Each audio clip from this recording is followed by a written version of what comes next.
तो आज हम audible to everyone. Comment box chat box में बताइएगा। ओके जी। So after the first lecture we are moving towards our second lecture. अब इसमें क्या है कि एक ब्रीफली हम ओवरव्यू लेंगे इकॉनमी का, और जो भी पाकिस्तान में प्रिवेलिंग सोशल इवल्स हैं किस तरह से उनको ठीक किया जा सकता है। सबसे पहले थोड़े से बेसिक कॉन्सेप्ट्स पे बात करेंगे, देन उसके बाद हम each section wise, of course it is not possible to study each and every sector in detail, but ये है कि मैं आपको I would try to go through all of these things at once. Then उसके बाद क्या है कि मैं आपको कुछ रीडिंग्स वगैरह आपके साथ शेयर करूंगा जिनको आप पढ़ के अपना जो है एक अच्छी प्रिपरेशन कर सकते हैं इन स्लाइड्स के साथ साथ। इकॉनमी किसी भी रियासत में किसी भी स्टेट में एक बड़ा फंडामेंटल रोल प्ले करती है। इकॉनमी में आपके पास जो उसका लिंक है विद पॉलिटिक्स, यानी किसी मुल्क की अगर इकॉनमी आपके पास स्ट्रांग होगी तभी वो मुल्क आपके पास सियासी तौर पे स्टेबल होगा, जिसे हम कहते हैं political stability. In the mean while किसी भी रियासत का आपके पास जो प्रॉपर फंक्शनिंग हम देखते हैं वो किसी एक चीज पे डिपेंडेंट अगर है तो वो इकोनॉमी है।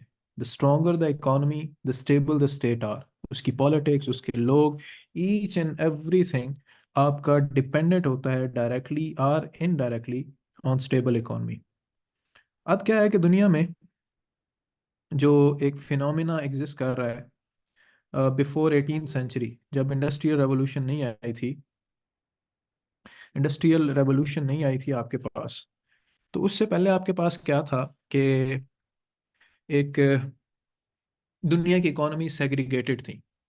सेग्रीगेटेड मतलब अलग-अलग थी, इस तरह से आपस में वो कनेक्टेड नहीं थी। लेकिन जैसे ही आपके पास इंडस्ट्रियल रेवोल्यूशन आई, दुनिया में रॉ मटेरियल्स आना जाना स्टार्ट हो गया, उसके बाद आपके पास जो फिनिश प्रोडक्ट्स आना स्टार्ट हो गए, तो एक ग्लोबल सप्लाई चेन बनती है।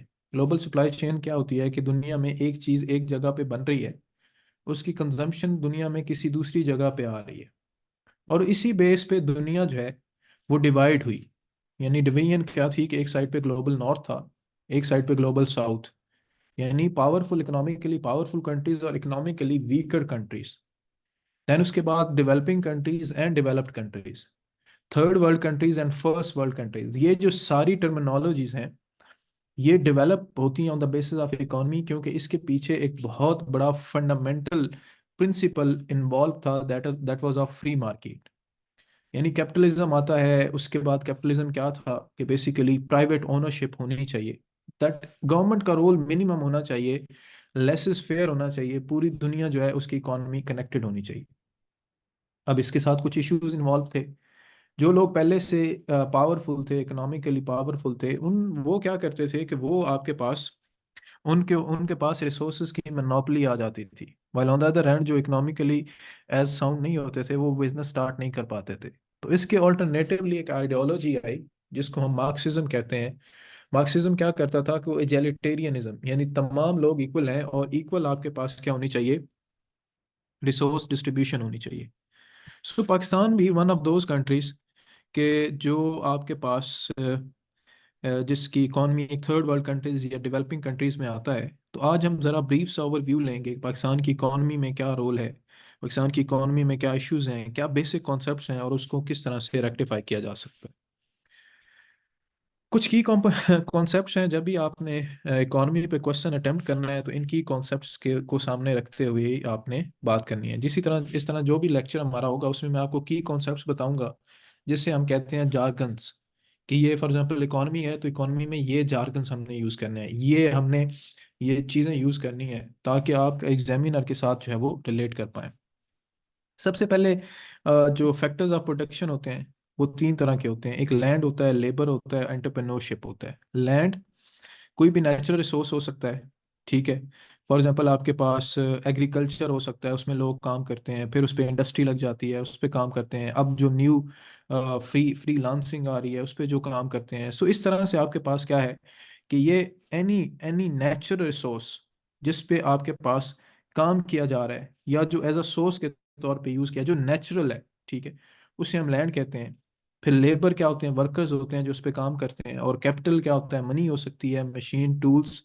और जो लोग, बिजनेसेस, फॉर एग्जांपल बाज़ औक़ात क्या होता है कि एक लोग कुछ सर्विसेज परचेज कर रहे होते हैं, सेल परचेज कर रहे होते हैं, उसके बाद सेल करते हैं, मसलन फ्रीलांसिंग कर रहे होते हैं।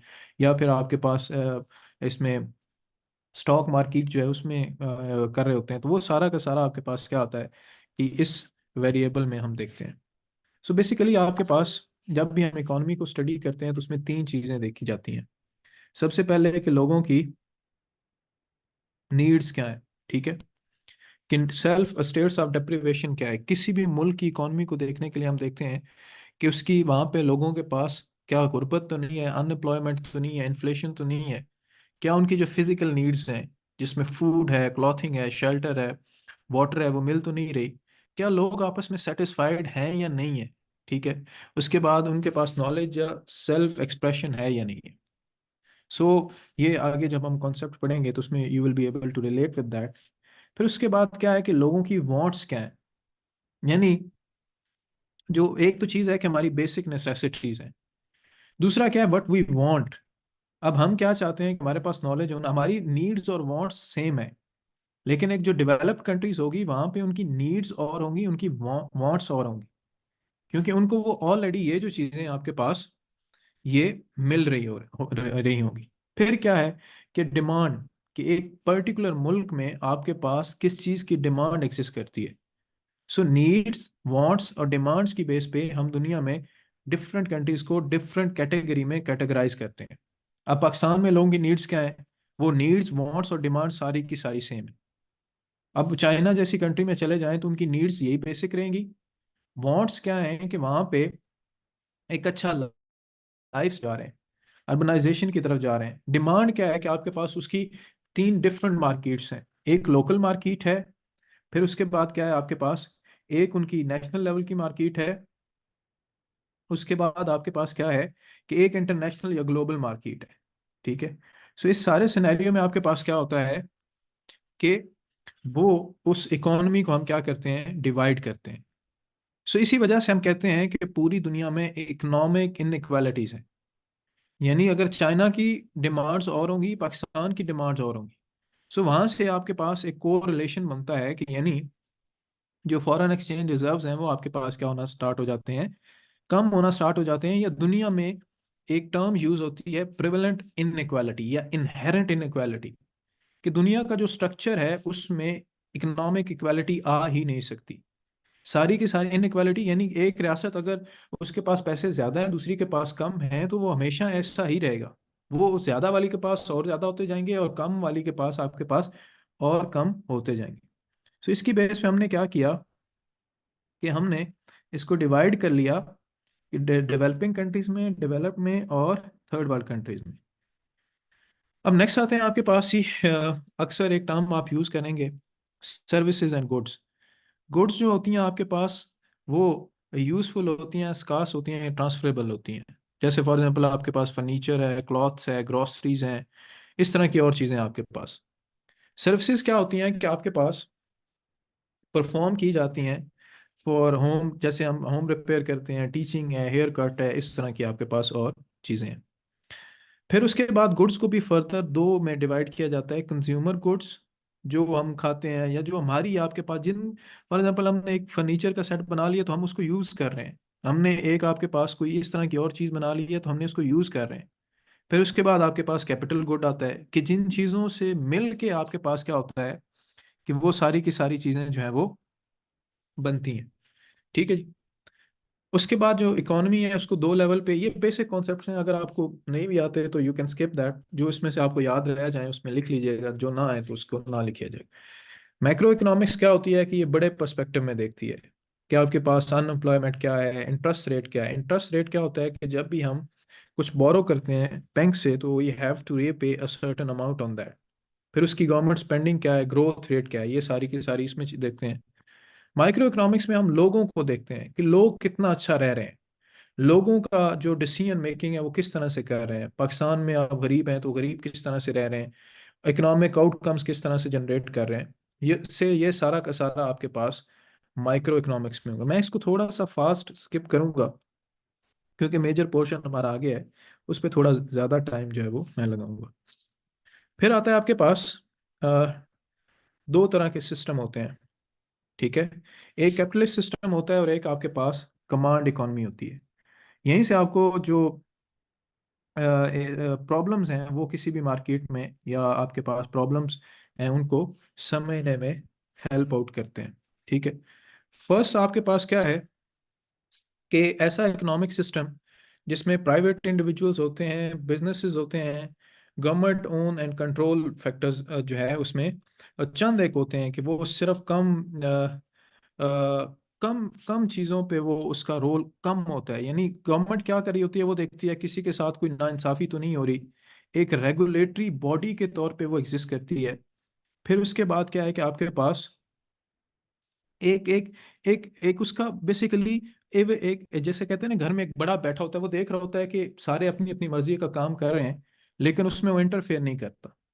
दूसरी होती है आपके पास कमांड इकोनॉमी, यानी सारा का ये कैपिटलिस्ट की प्योर एग्जांपल है यूएस, और कमांड के चाइना। यानी ईच एंड एवरीथिंग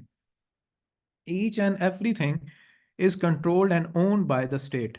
अब स्टेट क्या करती है कि आपके पास जो सारे के सारे रिसोर्सेज हैं उनको कंट्रोल करती है, फिर बिजनेसेस को स्टार्ट करती है। उन उसके बाद आपके पास जो अ, मतलब उसका रोल जो होता है वो सारा का सारा स्टेट के पास चला जाता है। यानी एम्प्लॉयमेंट है, हेल्थ केयर है, everything is provided and being is regulated by the state. So Pakistan की क्या इकॉनमी है, पाकिस्तान की मिक्स इकॉनमी है। उसके बाद ये मैंने आपको बता दिया, उसमें वो सारा डिसाइड करते हैं कि what to produce and how to produce, ठीक है। ये अगर स्टेट जो है कैपिटलिस्ट इकॉनमी है उसका रोल बिल्कुल मिनिमम होता है, while on the other hand आपके पास जो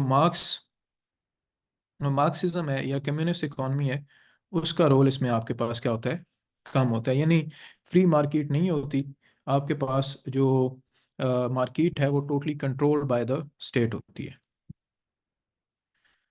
अब ये माइक्रो इकोनॉमिक इकोनॉमिक्स क्या करते हैं कि मैक्रो इकोनॉमिक्स वो हमारा बेसिकली रियासत का काम क्या होता है कि जीडीपी को मैक्सिमाइज करना है, ठीक है। उसके बाद आपके पास जो अनएम्प्लॉयमेंट है उसको कम करना है, प्राइसेस को स्टेबल रखना है, इन्फ्लेशन यानी इन्फ्लेशन अगर महंगाई हो जाती है तो उसको कम करना है, उसको डिफ्लेशन को कम करना है। अब आ जाते हैं जी मेन जार्गन्स जो आपने इस क्वेश्चन में यूज़ करने हैं। फर्स्टली क्या है कि डिफरेंट इंडिकेटर्स यूज़ होते हैं। इंडिकेटर कोई भी ऐसा स्टैटिस्टिक होता है जो इकोनॉमिक एक्टिविटी को मेजर करता है, और उसकी बेस पे हम क्या करते हैं कि फ्यूचर परफॉर्मेंसेस जो हैं, फ्यूचर प्रोडिक्शंस करते हैं। और इसकी बेस पे हम क्या करते हैं कि स्टडी साइकिल को, आपके पास एक पूरा जो बिजनेस साइकिल है उसको स्टडी करते हैं। इसमें डिफरेंट इंडाइसेस होते हैं, अर्निंग रिपोर्ट्स होती हैं, जैसे हम कहते हैं कि जी इकोनॉमिक सर्वे ऑफ पाकिस्तान को पढ़ लें, उसके बाद स्टेट बैंक ऑफ पाकिस्तान की रिपोर्ट को पढ़ लें। सो इस तरह से ये आपके पास चीज़ें जो है वो उनको देखा जाता है, उसको पढ़ा जाता है। सबसे पहले आपके पास जो बड़ा एक मेजर है इंडिकेटर जिसको पढ़ के इकोनॉमी की हेल्थ को देखा जाता है वो जीडीपी आता है।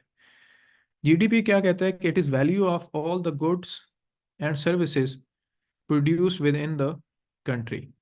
यानी हम देखते हैं कि एक मुल्क के पास किसी भी कंट्री का जो इकोनॉमी का साइज है और ग्रोथ रेट है, यानी वो उस मुल्क के, फॉर एग्जाम्पल मैं कहता हूँ मेरे घर में पैसे कितने हैं, यानी मैंने इन्वेस्टमेंट कितनी की हुई है, मेरे पास बाहर से पैसा कितना आ रहा है, वो सारा का सारा जो पैसा है उसमें डेट का पैसा भी मिला के हम क्या कहते हैं उसको जीडीपी, ठीक है।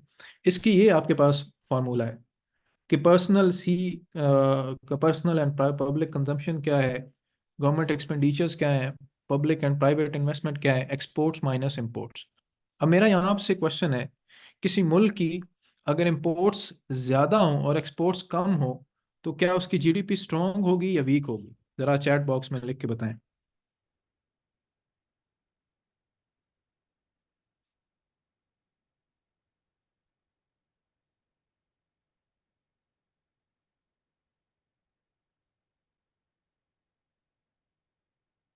ठीक है, गुड।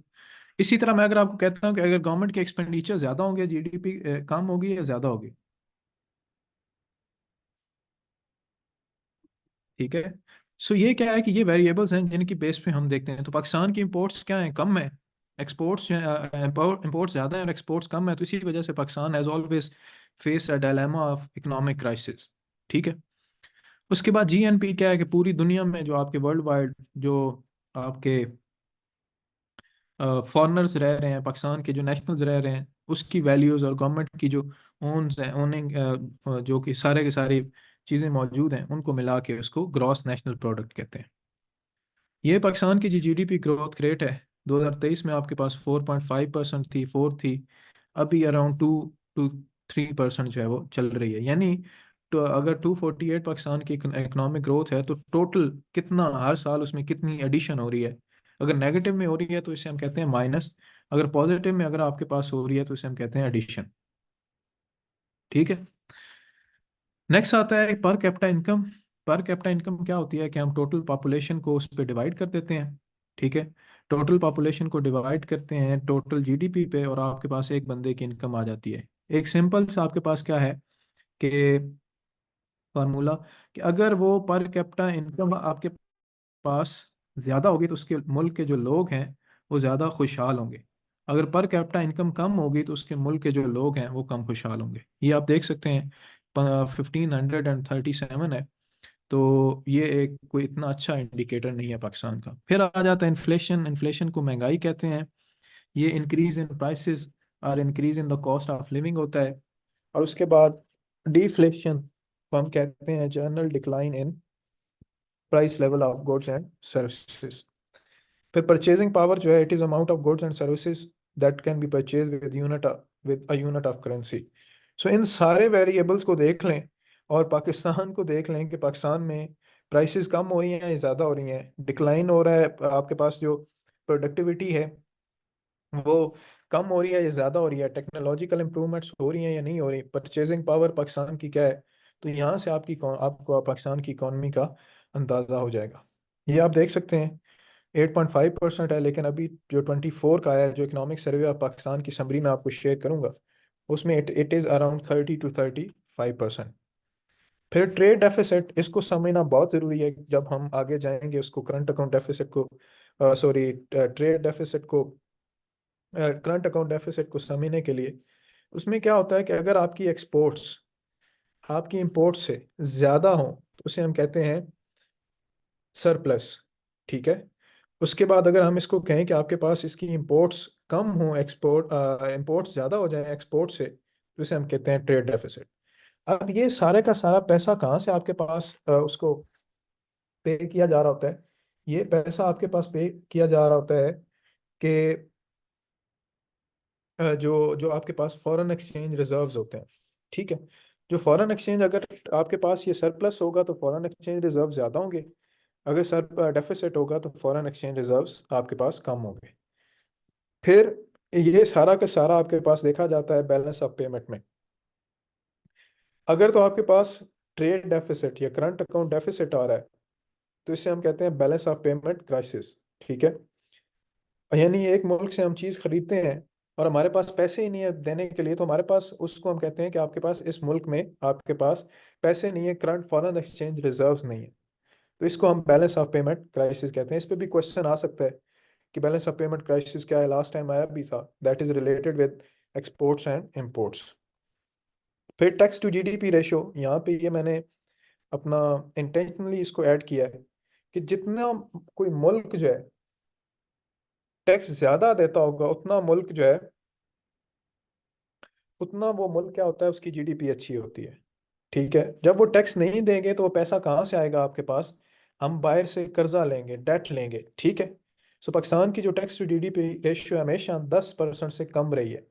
आइडली इसको कितना होना चाहिए था, 25% से 30% होना चाहिए था।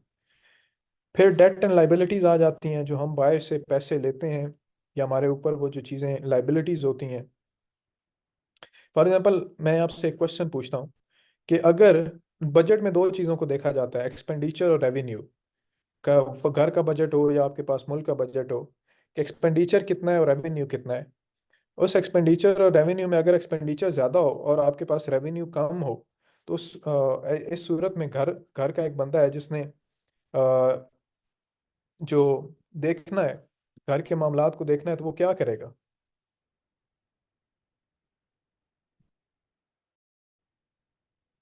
वो आपके पास डेट लेगा, कर्जा लेगा, ठीक है।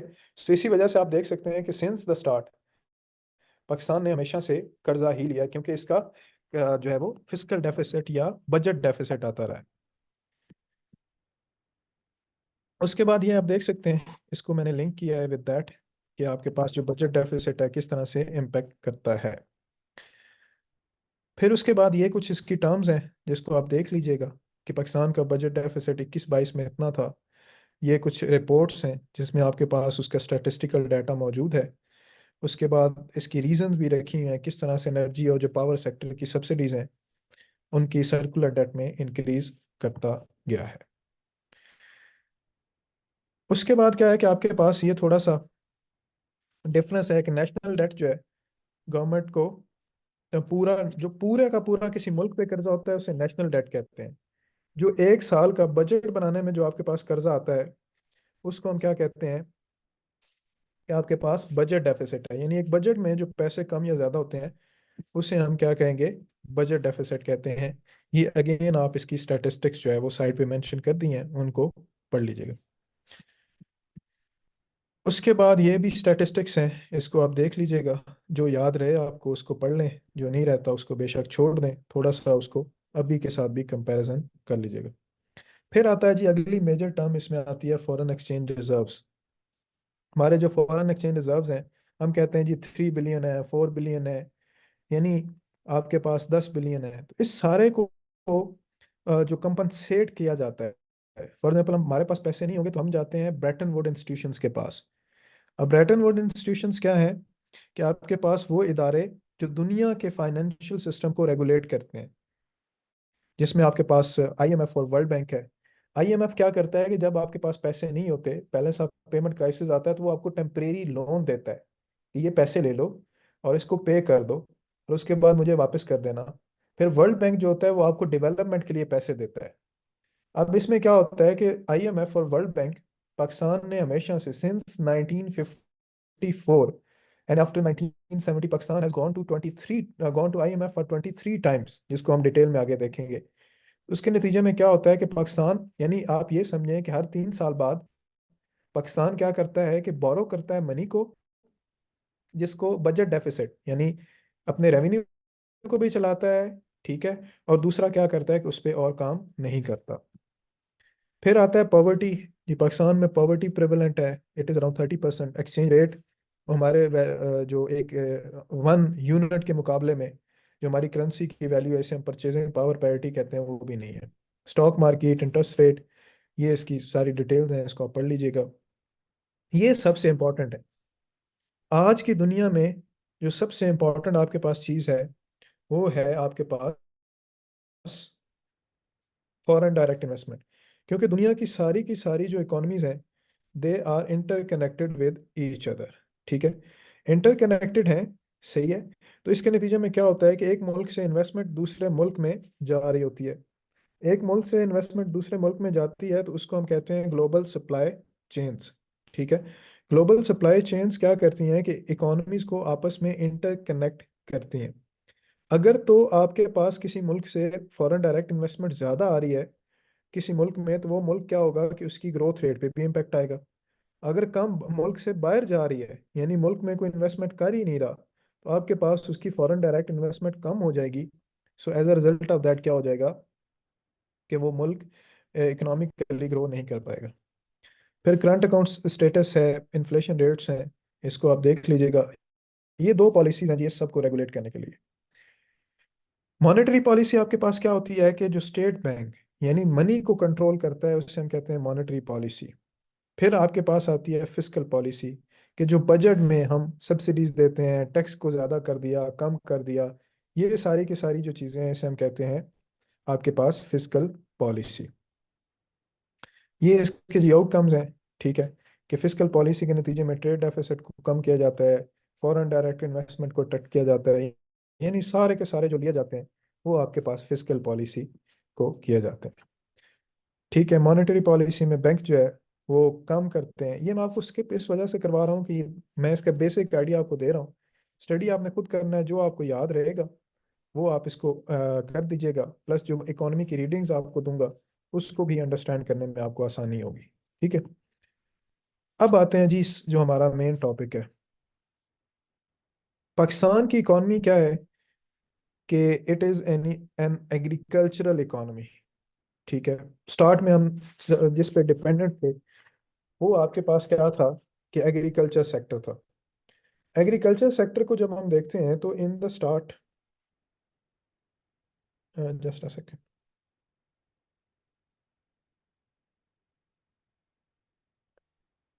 इन द स्टार्ट क्या था कि पाकिस्तान जब पाकिस्तान बनना इंसेप्शन हुई, तो उसमें पाकिस्तान की इकोनॉमी लार्जली डिपेंडेंट क्या थी, एग्रीकल्चर पे थी। ठीक है, एग्रीकल्चर सेक्टर था। लेकिन फिर आहिस्ता आहिस्ता क्या हुआ कि 1960s में, जिसको हम अभी आगे देखते भी हैं, उसमें पाकिस्तान का क्या हुआ कि पाकिस्तान ने इंडस्ट्रीज लगाना स्टार्ट कर दी। फिर 1970s में क्या हुआ कि पाकिस्तान ने, जब भुट्टो साहब आए, तो उन्होंने सर्विसेज सेक्टर पे भी फोकस करना स्टार्ट कर दिया। सो पाकिस्तान की इस टाइम पे, ये कुछ फैक्ट्स लिखिएगा ज़रा। पाकिस्तान की इस टाइम पे जो जीडीपी है, इट इज़ अराउंड 340, लिख लें इसको।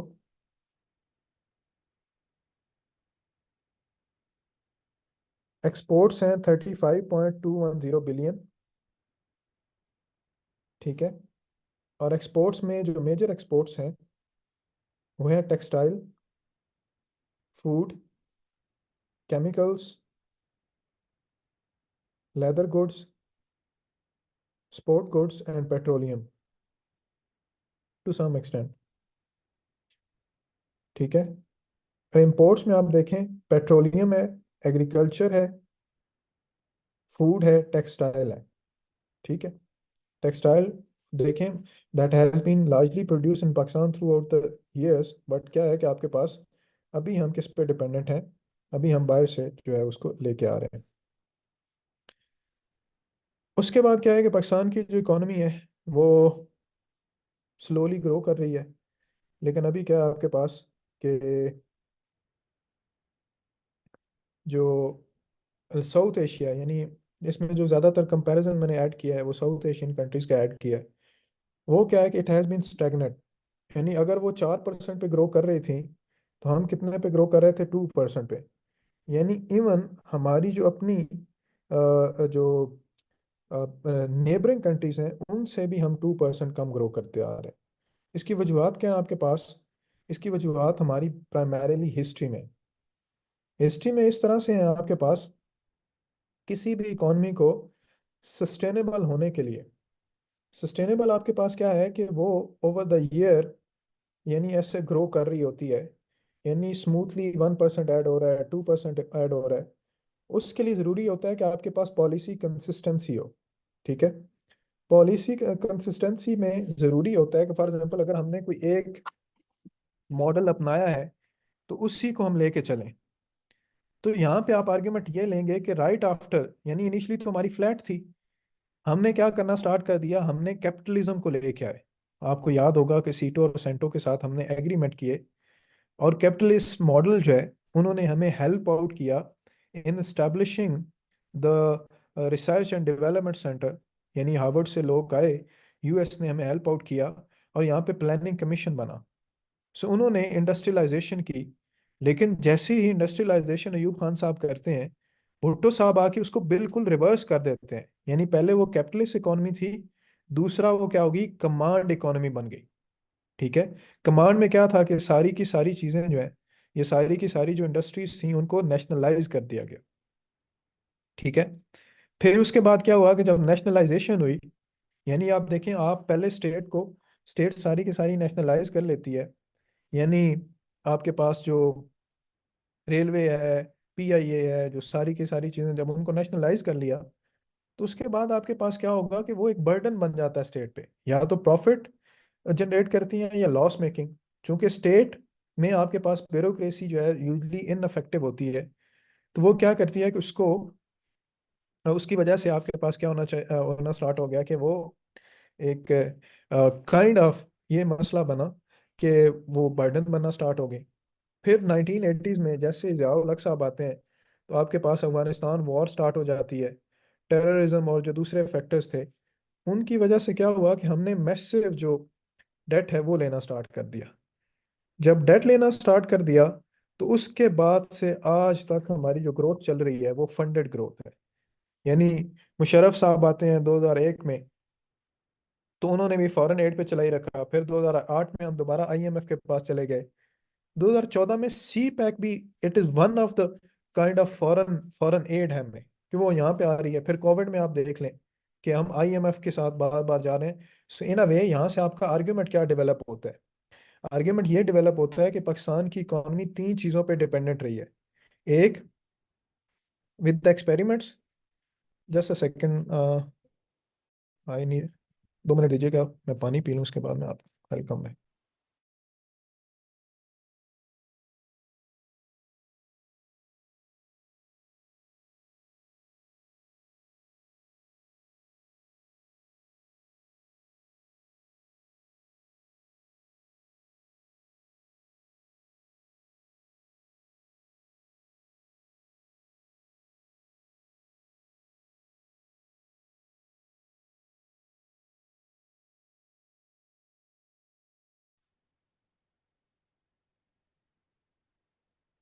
चैट बॉक्स में काइंडली बताइएगा।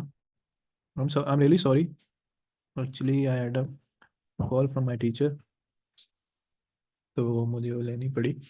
अच्छा, ये आगे चलते हैं। दिस इज द हिस्ट्री, और आर्ग्यूमेंट मैंने आपको बता दिया, आपने ये ड्रॉ करना है। ये नहीं करना कि आपने सारी की सारी अब उसमें बैठ के हिस्ट्री जो है आप लिखना स्टार्ट कर दें। पाकिस्तान का जो एवरेज जीडीपी ग्रोथ है वो 6.8% था 1960 में, 4.8% 1970s में, 6.5% एवरेज एनुअल ग्रोथ है वो 4.6 थी। ये आप अगर फैक्ट्स लिखना चाहें अपने उस आर्ग्यूमेंट को सपोर्ट करने के लिए तो वो लिख सकते हैं। मेजर इश्यूज क्या हैं? मेजर इश्यूज, पाकिस्तान का सबसे बड़ा जो इशू है वो आईएमएफ है अभी स्टेट में। अब आईएमएफ पाकिस्तान के लिए क्यों एक इशू है? जैसा कि मैंने आपको पहले बताया कि इट इज मोर लाइक कि आप अपने मुल्क को लोन और डेट पे लेके चल रहे हैं। यानी पाकिस्तान ने अराउंड 13.7 बिलियन आईएमएफ से ले चुका है, जिसमें 47% जो है वो पाकिस्तान पीपल्स पार्टी के थे, 35% पीएमएलएन के थे, और 18% मिलिट्री डिक्टेटरशिप थे। 22 लोन्स इन 72 ईयर्स। ठीक है। और वो भी क्या होता है, दो तरह के लोन देते हैं, ये भी समझ लें आपके पास। एक लोन वो होता है कि मुझे, मेरे पास पैसे मौजूद हैं पहले, लेकिन मैं क्या करता हूँ कि मुझे कोई प्रोजेक्ट लगाना है, मैं और पैसे ले लेता हूँ। मैं प्रोजेक्ट लगाया, उसमें से प्रॉफिट गेन किया और मैंने वापस कर दिया। इसे हम कहते हैं फाइनेंशियल असिस्टेंस, लिखना चाहें तो लिख लें इसको। दूसरा होता है बेल आउट। बेल आउट क्या होता है कि मेरे पास में पैसे हैं ही नहीं, अब मैंने क्या किया कि लोन लिया और मैं उसको करता हूँ। इसे हम कहते हैं न्यू इंपीरियलिज्म। इंपीरियलिज्म क्या होता था कि बड़ी बड़ी जो पावरफुल कंट्रीज होती थी वो कंट्रोल करती थी, कॉलोनाइज करती थी। अब क्या है कि वो आपके पास कंट्रीज जो हैं आईएमएफ के थ्रू कंट्रीज को कंट्रोल करती हैं to compromise on their sovereignty. यानी पाकिस्तान क्या कहता है कि आईएमएफ के जो हैं, आईएमएफ के कहने पे, डिक्टेशन पे अपनी फॉरेन पॉलिसी को, अपनी इंटरनल पॉलिसी को डिक्टेट करता है। सॉवरेनिटी का जो एक कॉन्सेप्ट होता है कि आपकी जो इंडिपेंडेंट डिसीजन मेकिंग है वो कंप्रोमाइज नहीं होनी चाहिए। So as a result of that क्या होता है कि जब वो इंपीरियलिज्म का एक एस्पेक्ट आता है इसमें, तो उसकी वजह से वो सॉवरेनिटी कंप्रोमाइज हो जाती है। और वो क्या कहते हैं, वो कहते हैं कि आप सब्सिडीज को कम करो। यानी एक चीज गरीबों को अगर 100 रुपए की मिल रही है तो गवर्नमेंट क्या करती है, एक रिस्पॉन्सिबिलिटी होती है वेलफेयर स्टेट पे कि आप उसको 50-60 रुपए पे करो। ठीक है। तो वो जो 40 रुपया गवर्नमेंट अपने पास से देती है, आईएमएफ कहती है इसको खत्म कर दो, सैलरीज कम करो, उसके अलावा जो टैक्स है वो ज्यादा लगाओ। ठीक है। तो इसकी वजह से आप मुझे ये बताएं कि क्या इसकी वजह से गारंटी आ सकती है कि लास्टिंग रिकवरी? यानी हम पैसे तो उसमें लगा नहीं रहे। ठीक है। सो इस वजह से क्या होता है कि वो हमारे लिए एक और चैलेंज बन जाता है। ये आपके पास टेबल है, इसको अगर आप बताना चाहें तो इसमें टेबल बना सकते हैं अपने पेपर में इस तरह से, 2 से 3 इंडिकेटर। फॉर एग्जांपल, आप कोशिश करें 1988 से ऑनवर्ड इसको याद कर लें, बना लें, और उसके ऊपर मेंशन कर दीजिएगा। इसकी वजह से क्या होता है, आपके पास टैरिफ हाइक्स होते हैं। टैरिफ हाइक्स मतलब आपका बिजली का बिल ज़्यादा हो जाता है। यानी अभी आपने देखा होगा यूनिट प्राइस बहुत ज़्यादा हो चुकी है। ये क्यों हुई है? क्योंकि आईएमएफ ने इसमें एक आपके पास कंडीशन रखी थी। दूसरे नंबर पे आपके पास क्या होता है, डेवलपमेंट की जो स्पेंडिंग है वो आपके पास कम होती है। यानी आपने देखा होगा जब से आईएमएफ आया, तो आईएमएफ के बाद आपके पास जो डेवलपमेंट है वो आपके पास क्या हो चुकी है, कम हो चुकी है। ठीक है। डेवलपमेंट इस वजह से कम होती है, वो कहते हैं कि आप मुल्क को चलाएं। ठीक है। और उसकी वजह से आपके पास वो कहते हैं कि जितनी भी आपके पास स्टेट ओन एंटरप्राइजेस हैं, जैसे रेलवे है, जैसे आपके पास पीआईए है, जैसे दूसरी चीजें हैं आपके पास, उनको वो कहते हैं कि आपके पास इनको आप प्राइवेटाइज कर दें। प्राइवेटाइज कर दें यानी उसमें स्टेट का रोल कम होना चाहिए। अब इतना अरसा लगा कि हमने उनको नेशनलाइज किया। नेशनलाइज करने के बाद हमने क्या किया कि उसमें भर्तियां की, उसमें लोग मौजूद हैं, उसमें सब कई लोगों का रोजगार उस पर डिपेंडेंट है, तो वो कहते हैं प्राइवेटाइज कर दें। तो वो सारे के सारे क्या होते हैं कि बेरोजगार होते हैं, वो पॉसिबल भी नहीं है। और ग्रोथ रेट क्या होती है कि पाकिस्तान में कम होती है, जिसकी वजह से स्नेल स्पीड होती है, बिल्कुल आप आहिस्ता आहिस्ता रिकवर कर रहे होते हैं। सो ये जो सारे मामलात जब आपके पास चलते हैं, तो इसी वजह से पाकिस्तान की इकोनॉमी में डिपेंडेंसी आती है। यानी आज देखें रशिया यूक्रेन क्राइसिस हुआ है, या फिर दुनिया में कोई भी और आपके पास इशू होता है, तो उसके डायरेक्टली या इनडायरेक्टली कॉन्सिक्वेंसेस पाकिस्तान को फेस करना पड़ते हैं। पाकिस्तान की फेस करना पड़ते हैं। जैसे हम कहते हैं कि आपके पास, वो कहते हैं जी आपके पास इंटरेस्ट रेट को ज्यादा करें। इंटरेस्ट रेट को ज्यादा जब करते हैं तो उसकी वजह से आपके पास क्या होता है कि लोग बोरो कम करते हैं। बोरो कम करते हैं तो ओवरऑल पाकिस्तान में सारा का सारा रुक जाता है। यानी आईएमएफ से हमने पैसे लिए अपना लोन अपने मुल्क को चलाने के लिए, उसने साथ ही कंडीशंस लगा दी। इस कंडीशन की वजह से पूरा का पूरा आपका गरीब जो है वो तबाह हो जाता है। और उसके साथ साथ आपके पास क्या होता है कि ग्रोथ रेट जो है वो भी कम हो जाता है। सो ऑल इन ऑल ये एक लूज लूज सिचुएशन आ जाती है आपके पास। ठीक है। इसके बाद अगला आता है कि इसी वजह से पाकिस्तान में हिस्टोरिकली हम देखें, पाकिस्तान में फॉरेन डायरेक्ट इन्वेस्टमेंट आई नहीं। स्टार्ट में तो बिल्कुल एक न्यू कंट्री थी, उसमें थोड़ी बहुत आई 1960s में। फिर उसके बाद देखें वॉर्स आ रही हैं, 1965 की वॉर थी, फिर 71 का क्राइसिस था, फिर अफगानिस्तान वॉर थी, फिर हम पाकिस्तान ने न्यूक्लियर जो एक्सपेरिमेंट कर लिए, फिर वॉर ऑन टेररिज्म स्टार्ट हो गई, फिर वॉर ऑन टेररिज्म के बाद सी पैक में इन्वेस्टमेंट आई तो हम ठीक हुए, वरना अभी तक नहीं है। और आज भी देख लें, हमारे पास सारे एग्स जो है वो चाइनीज बास्केट में है। जिस दिन चाइनीज हमारे ऊपर से हाथ उठा लेंगे, उसके बाद क्या होगा कि हमें उधर से भी मसला स्टार्ट हो जाएगा। और जो आते हैं वो भी आपके पास क्या है, ट्रेड में आते हैं, पावर सेक्टर में आते हैं। वो इटसेल्फ हमने जब लास्ट लेक्चर पढ़ा था आईपीपीज का, वो इटसेल्फ पाकिस्तान के लिए एक बहुत बड़ा मसला है।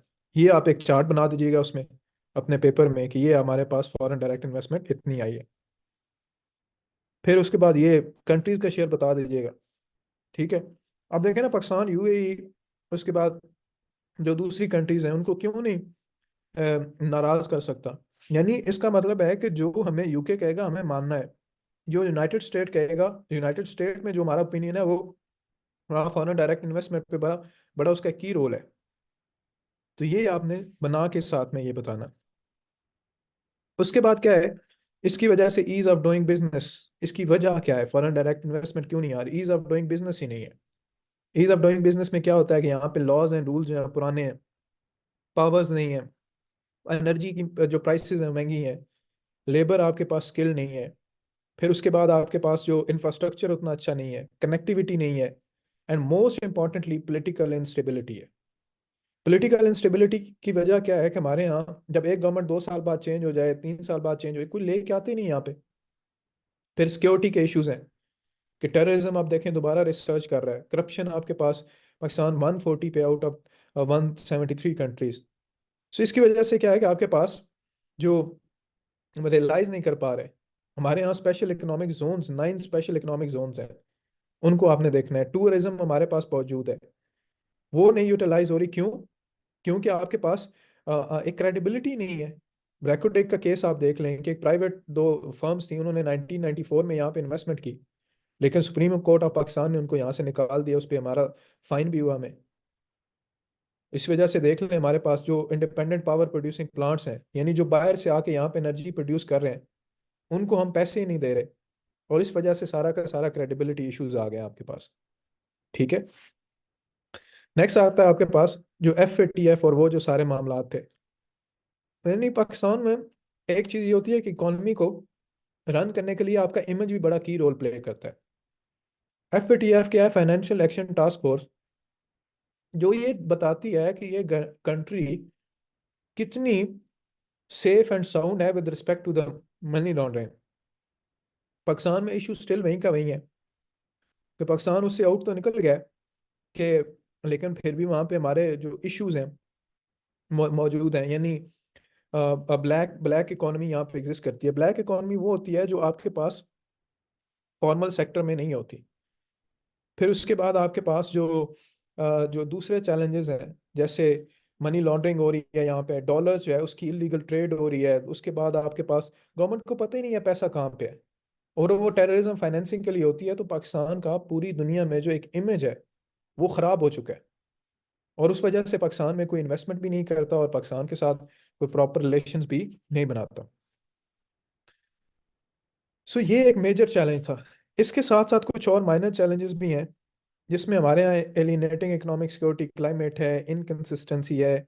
वन बाय वन हम इसको देखते हैं।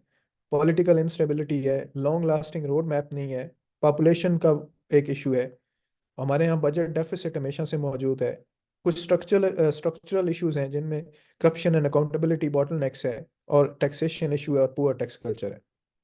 फिर एक्सटर्नल में अगर हम बात करते हैं, डेट ट्रैप और मॉर्फेजिंग, स्टेट ओन एंटिटीज हैं। एग्रीकल्चर पाकिस्तान का तबाह हो चुका है। पाकिस्तान की इकोनॉमी डॉक्यूमेंटेड ही नहीं है। पाकिस्तान की इंडस्ट्रीज में इश्यूज हैं। पाकिस्तान की जो IMF है उसकी वजह से इन्फ्लेशन आ रही है। और पाकिस्तान का इंटरनली क्या है, सर्कुलर डेट है, जो लास्ट क्लास में भी मैंने आपको बताया था। पहली जो हेडिंग आपके पास आती है वो है unfavourable economic security climate, inconsistency, political instability and absence of long lasting road map.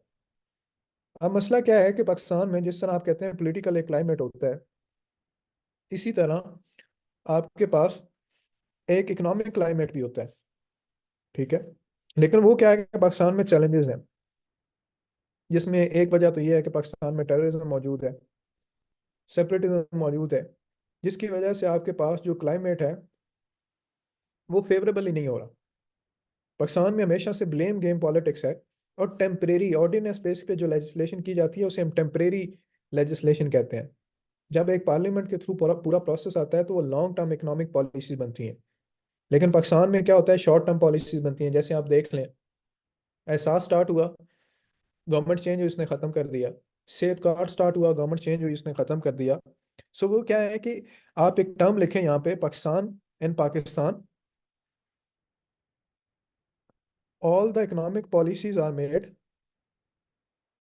on the basis of political considerations। यानी पॉलिटिकल कंसिडरेशन की वजह से आपके पास जो है उनको सामने रखते हुए आपके पास इकोनॉमिक पॉलिसीज जो हैं उनको बनाया जाता है। उसका रिजल्ट भी फिर वही निकलता है। अभी आप देख लें कि अफगानिस्तान वाला जो इश्यूज है, फिर उस पे उनको यहाँ से डीपोर्ट करने का जो इश्यूज है, जो चैलेंजेस हैं, वो सारे के सारे क्या कर रहे हैं कि पाकिस्तान में इकोनॉमिक सिक्योरिटी क्लाइमेट को इम्पैक्ट कर रहे हैं। ये आर्गुमेंट्स आप ऐसे में भी ले सकते हैं। यानी policies historically have remained 5 year based, 5 year भी नहीं, 3 year based, short terms and personalised. हर एक पॉलिटिकल पार्टी आती है वो उसको कंटिन्यू नहीं करती। अब देखें वहां पे जो एक एग्जांपल देता हूँ आपको, 2014 में आपके पास ओबामा ने एक पॉलिसी बनाई थी, पिवट टू एशिया। उसने कहा था कि अफगानिस्तान से हमें मूव करना है साउथ चाइना सी की तरफ। ठीक है, ट्रम्प आया, despite having differences with them Republican था। तो उसने क्या किया कि उसने वो सेम पॉलिसी अपनाई। बाइडन आया, जो बाइडन आया, सेम पॉलिसी अपनाई। सो जो आपके पास डेवलप्ड या स्ट्रॉन्ग कंट्रीज होती हैं वो उन पॉलिसीज की कंटिन्यूटी पे फोकस करती हैं, रादर देन पॉलिटिकल एक्सपीडियंसी कि हमें पॉलिटिकल इससे क्या बेनिफिट हो रहे हैं। फिर उसके बाद जो अगला बड़ा चैलेंज है वो पाकिस्तान में पॉपुलेशन है। अब एक क्वेश्चन मैं आपसे पूछता हूँ कि अगर आपके पास रिसोर्स कम है और पॉपुलेशन बढ़ती जा रही है तो उसका इम्पैक्ट क्या होगा? क्या होगा जी, इम्पैक्ट बताएं।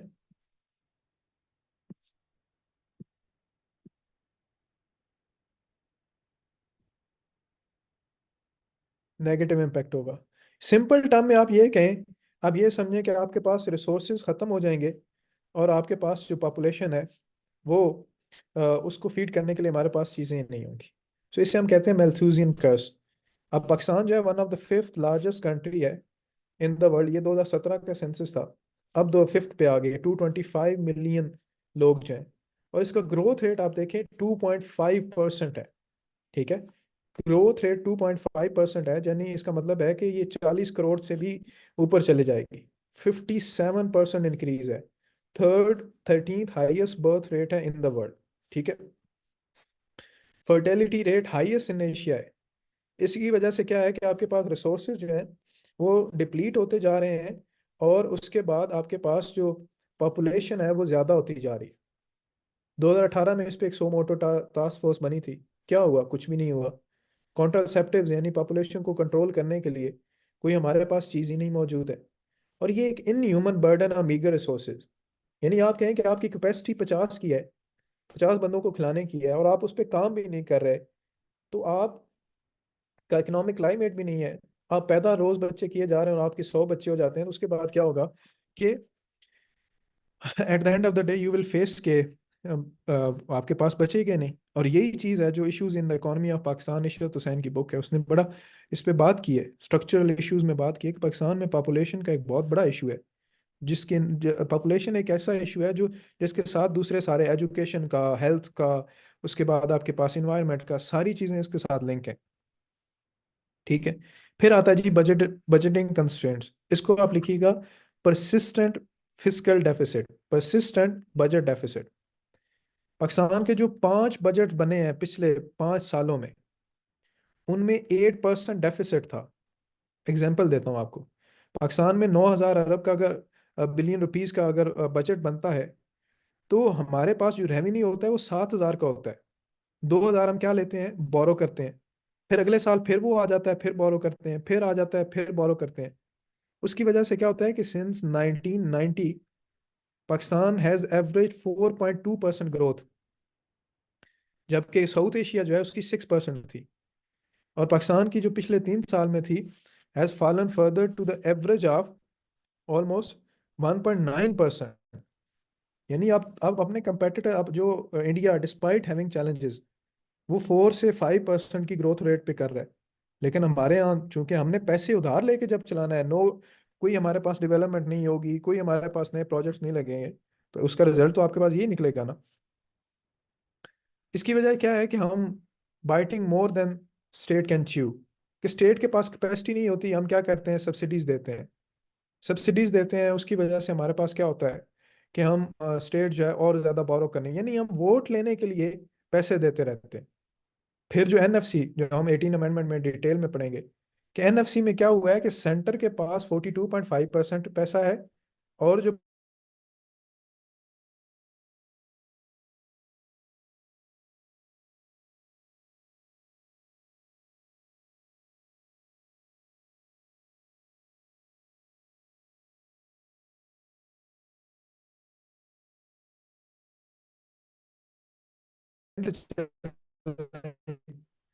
हमें एक गेम चेंजर बजट की जरूरत है। Am I audible? आवाज आ रही है सबको? Am I audible? आवाज आ रही है सबको?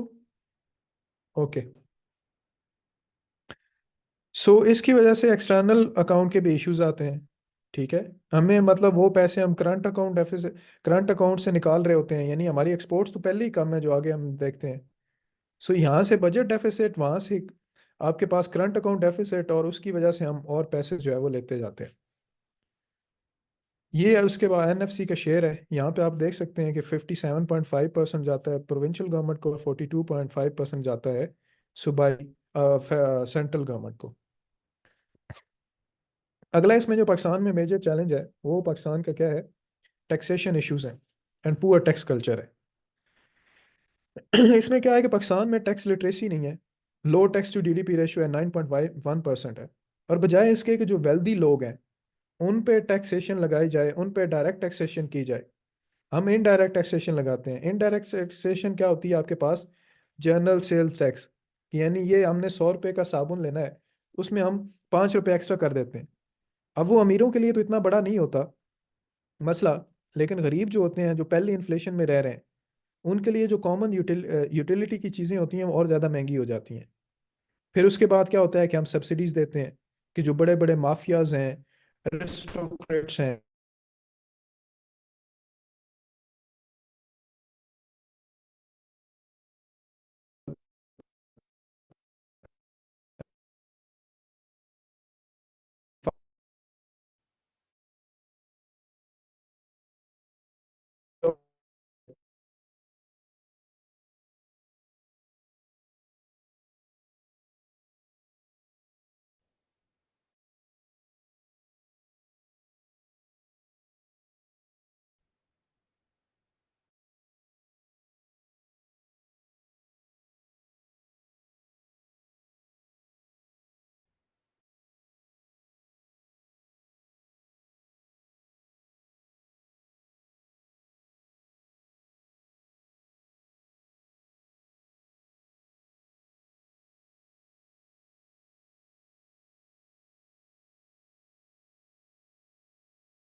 अलैक्म। आवाज़ आ रही है सब लोगों को?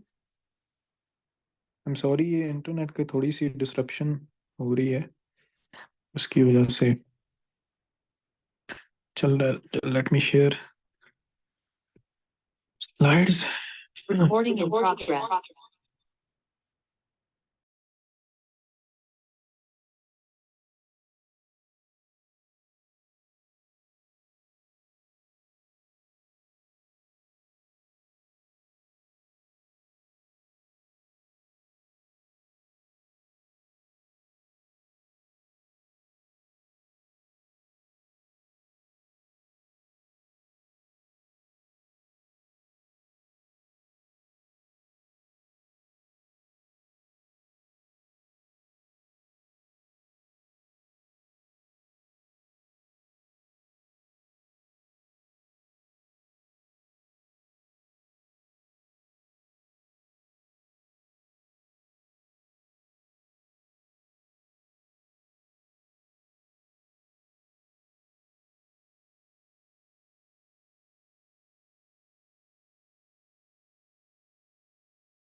आ रही है आप लोगों को? एम आई ऑडिबल अभी? Am I audible? कहाँ से ड्रॉप हुई थी? अच्छा, ये आप देखें जरा, ये जो आपके सामने एक बजट डॉक्यूमेंट मैंने शेयर किया है, यहाँ पे देखें कि आपके पास जो करंट आपके पास है वो 13 पॉइंट, जो आपके पास है 13,344 है, जिसमें इंटरेस्ट रीपेमेंट कितनी है? 7,000, पेंशन 801, डिफेंस 1,804, और इसमें आप देखें कि जो डेवलपमेंट है वो 1,140 है। सो ये सारा का सारा जो आपके पास चीज़ है, वो आप कहाँ पे लगा रहे हैं? नॉन प्रोडक्टिव एवेन्यूज में लगा रहे हैं। और दूसरी साइड पे यहाँ पे आपके पास टैक्स की जो रकम है वो मौजूद ही नहीं है। यानी टोटल रेवेन्यू कितना है, 9415। और यहाँ पे आप देखें ये चल रहा है। तो इस वजह से इस जो शॉर्ट फॉल है इसको पूरा करने के लिए कहाँ से हम पैसे लेते हैं, हम जो है वो डेट लेते हैं। सो वो डेट जो है वो कैमुलेट होता जाता है, होता जाता है, और आपके पास वो at the end of the day बनता है। फिर अगला आता है कि जहाँ से हमने पैसा कमाना होता है, और उसमें मेजर आपके पास पहला क्या है, एग्रीकल्चर। यानी एग्रीकल्चर आपके पास है। अब नेट फूड इंपोर्टर हम बन चुके हैं। यानी बजाय इसके कि हम दुनिया में एक्सपोर्ट्स करते, now we have become net food importer. We don't have wheat, we don't have sugar, जिसकी वजह से इंटरनेशनल प्राइसेस फ्लक्चुएट कर रही हैं।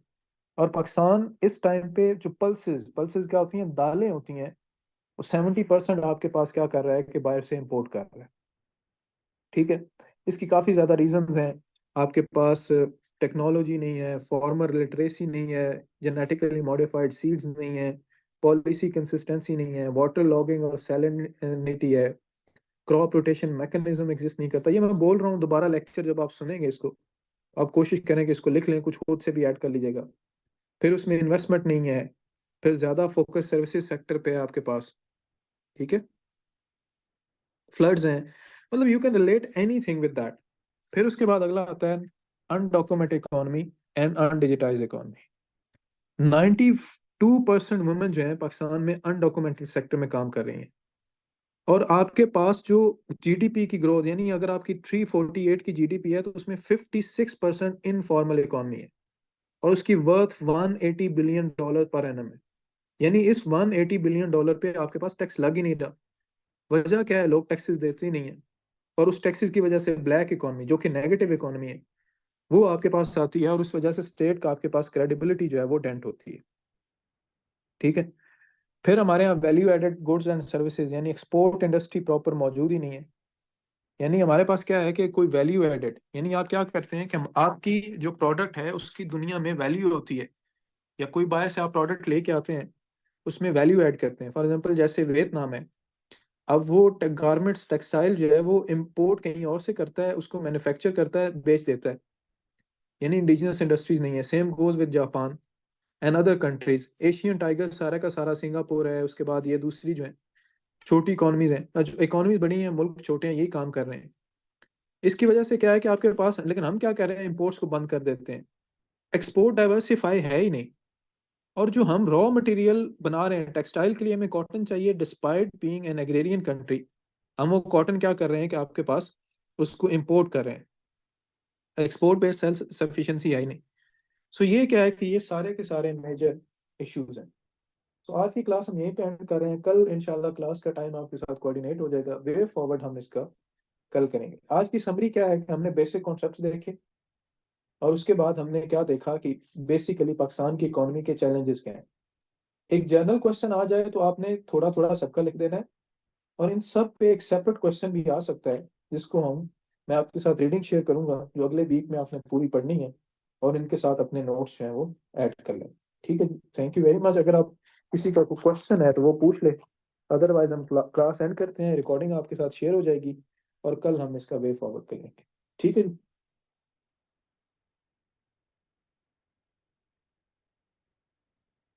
Any question?